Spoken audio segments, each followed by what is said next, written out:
एक मकड़ी थी। उसने आराम से रहने के लिए एक शानदार जाला बनाने का विचार किया और सोचा कि इस जाले में खूब कीड़े मक्खियां फंसेगी और मैं उसे आहार बनाऊंगी और मजे से रहूंगी। उसने कमरे के एक कोने को पसंद किया और वहां जाला बुनना शुरू किया। कुछ देर बाद आधा जाला बुनकर तैयार हो गया। यह देखकर वह मकड़ी काफी खुश हुई कि तभी अचानक उसकी नजर एक बिल्ली पर पड़ी जो उसे देखकर हंस रही थी। मकड़ी को गुस्सा आ गया और वह बिल्ली से बोली, हंस क्यों रही हो? हंसू नहीं तो क्या करूं? बिल्ली ने जवाब दिया, यहाँ मक्खियाँ नहीं है, यह जगह तो बिल्कुल साफ सुथरी है, यहाँ कौन आएगा तेरे जाले में।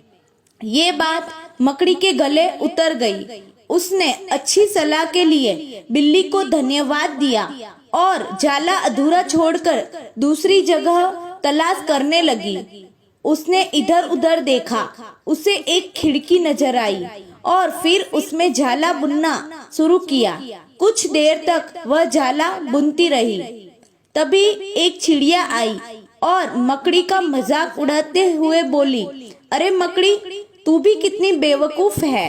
क्यों? मकड़ी ने पूछा। चिड़िया उसे समझाने लगी, अरे यहाँ तो खिड़की से तेज हवा आती है, यहाँ तो तू अपने जाले के साथ ही उड़ जाएगी। मकड़ी को चिड़िया की बात ठीक लगी और वह वहाँ भी जाला अधूरा बना छोड़कर सोचने लगी, अब कहाँ जाला बनाया जाए।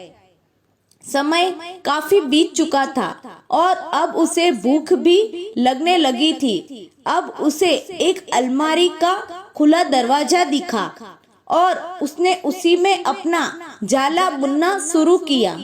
कुछ जाला बुना ही था, तभी उसे एक कॉकरोच नजर आया तो जाले को अचरज भरे नजरों से देख रहा था। मकड़ी ने पूछा, इस तरह क्यों देख रहे हो? कॉकरोच बोला, अरे यहाँ कहाँ जाला बुनने चली आई, ये तो बेकार की अलमारी है, अभी ये यहाँ पड़ी है, कुछ दिनों बाद इसे बेच दिया जाएगा और तुम्हारी सारी मेहनत बेकार चली जाएगी। यह सुनकर मकड़ी ने वहाँ से हट जाना ही बेहतर समझा। बार बार प्रयास करने से वह काफी थक चुकी थी और उसके अंदर जाला बुनने की ताकत ही नहीं बची थी। भूख की वजह से वह परेशान थी। उसे पछतावा हो रहा था कि अगर पहले ही जाला बुन लेती तो अच्छा रहता, पर अब वह कुछ नहीं कर सकती थी। उसी हालत में पड़ी रही। जब मकड़ी को लगा कि अब कुछ नहीं हो सकता है तो उसने पास से गुजर रही चींटी से मदद करने का आग्रह किया।